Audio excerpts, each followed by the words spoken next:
চুলায় আজকে কোনো গ্যাস নেই। সকাল 8টা বাজে গ্যাস গিয়েছে, 4টা বেজে যায়, তারপরে চুলায় কোনো গ্যাস আসে না। আমি গ্যাস না থাকলে সব সময় কীভাবে শর্টে রান্না করা যায় সেই চিন্তাই করি। প্রেশার কুকারের গরুর মাংস বসিয়ে দিয়েছি, আর একটু ভুনা খিচুড়ি রান্না করে দিচ্ছি। দেখুন আমি চালটা ভালো করে মশলার সাথে ভুনে নিচ্ছি। এই চাল মশলার সাথে কিছুক্ষণ ভুনে নিতে হবে, তাহলে ভুনা খিচুড়িটা অনেক ঝরঝরা সুন্দর হয়। আর ভুনা খিচুড়ি ঝরঝরা ছাড়া আমার মেয়ে খায় না। এই কারণে আমি মশলা সুন্দর করে কষিয়ে নিয়ে তারপরে এরম ঝরঝরা করে খিচুড়ি বসিয়ে দিয়েছি। একদম কম সময়ের মধ্যে আমার গরুর মাংস আর ভুনা খিচুড়ি হয়ে যাবে। কারণ গ্যাস না থাকলে এত পদে রান্না করা সম্ভব না। এই কারণে খুব শর্ট টাইমে যাতে পেটও ভরে মনও ভরে বাচ্চাদের, এই কারণে এত কম সময়ে এই শর্ট রেসিপিটা করি। আর পৃথিবীর সবচেয়ে শর্ট রেসিপি, সহজ রেসিপি হচ্ছে, ফাঁকিবাজি রেসিপি হচ্ছে গরুর মাংস। আর প্রেশার কুকারে রাঁধলে তো কথাই নেই, খুব কম টাইমে হয়ে যায়। আর ভুনা খিচুড়ি, এই খিচুড়ি আর গরুর মাংস আমি অনেক বেশি রান্না করে থাকি, আমার বাচ্চারাও বেশি পছন্দ করে।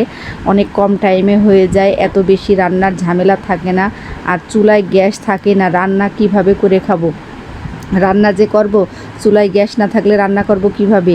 ইদানিং চুলায় একবারে গ্যাস থাকে না। যেদিন ভোর 4টা বাজে রান্না করতে পারি সেদিন একেবারে ঠিক টাইমে খাওয়া হয়, আর না হলে একেবারে বিকাল গড়িয়ে সন্ধ্যা হয়ে যায়।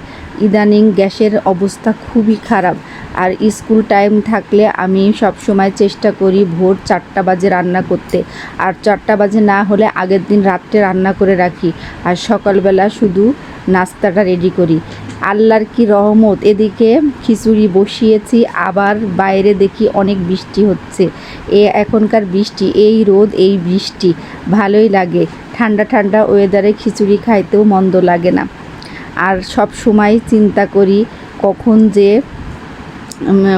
যে গ্যাস চলে যায়। এরকম করতে করতে আজকে ছিল সারাদিন ছুটির দিন, অথচ চুলায় কোনো গ্যাস নেই। আসসালামু আলাইকুম প্রিয় ভাই ও বোনেরা, আপনারা সবাই কেমন আছেন? দেশ এবং দেশের বাইরে যে যেখানে আছেন, এবং যারা আমার ভিডিও দেখছেন আর যারা দেখছেন না, আশা করি তারা অনেক ভালো আছে। দেখুন আপনাদের সাথে কথা বলতে বলতে আমার খিচুড়িটা হয়ে গিয়েছে। কত সুন্দর ঝরঝরা আর সুন্দর হয়েছে। আমি আজকে ভাতের চাল দিয়েই খিচুড়ি রান্না করেছি, এত মজা হয়েছিল এই খিচুড়িটা। এখন এই যে গরুর মাংসটাও আমার কষানো হয়ে গিয়েছে, এখন আমি ঢাকনাটা খুলে নিচ্ছি প্রেশার কুকারের। একটু নাড়াতে দেখছি, না অনেক সুন্দরভাবে সফট হয়েছে। এখন আমি একটু আলু দিয়ে দেবো। তেজপাতা আমি আগে দিইনি, কারণ প্রেশার কুকারে সবসময় তেজপাতা দিয়ে রান্না করাটা রিস্ক হয়ে যায়। অনেক সময় তেজপাতা প্রেশার কুকারের শিশি বন্ধ করে দিয়ে বাস্ট হওয়ার সম্ভাবনা থাকে। এই কারণে প্রেশার কুকারে রান্না করতে গেলে অনেক সাবধানতা অবলম্বন করতে হয়। আমি এই কারণে লাস্ট টাইমে তেজপাতাটা দিয়ে দিলাম। আর এই আলু দিয়ে আর একটা শিশি দিলেই আমার তো তরকারিটা হয়ে যাবে। দেখুন আর খিচুড়িটাও এদিকে হয়ে গিয়েছে, এত সুন্দর হয়েছে খিচুড়িটা। আমার বড় মেয়ে এই ধরনের খিচুড়ি অনেক বেশি পছন্দ করে। আপনারা আমার চ্যানেলটি সাবস্ক্রাইব করে দেন আর শেয়ার করে দেন, পাশে থাকা বেল আইকনটি চেপে দেন, যাতে সবার কাছে ভিডিওটা পৌঁছে যায়। আর নতুন নতুন ভিডিও আপলোড দেওয়ার সঙ্গে সঙ্গে আপনাদের কাছে পৌঁছে যায়। আপনারা যদি একটু সাহায্য না করেন তাহলে কে সাহায্য করবে? আপনারাই তো সব। দেখুন এই যে এই আচার দিয়ে খিচুড়িটা খাওয়া হবে, আবার পেঁয়াজ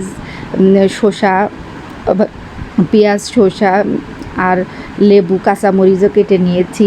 এখন এই যে গরুর মাংসটাও ফাইনালি হয়ে গিয়েছে। এখন আমি এই শীষটা একটু দেখে ভালো করে বাতাসটা বের করে নিয়ে তারপরে প্রেশার কুকারে ঢাকনাটা খুলে দেব। দেখুন এত মজা হয়েছে। আমি আবার একটু সাজিয়ে দেওয়ার জন্য বাটির মধ্যে খিচুড়ি দিয়ে প্লেট সাজিয়ে নিচ্ছি।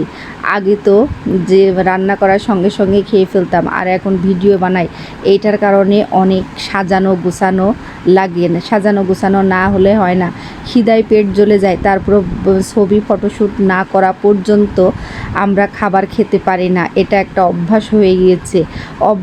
এই অভ্যাস হওয়াটা তো ভালোই, কারণ এইটা করে যদি কিছু টাকা আর্ন করা যায়, খারাপ কি?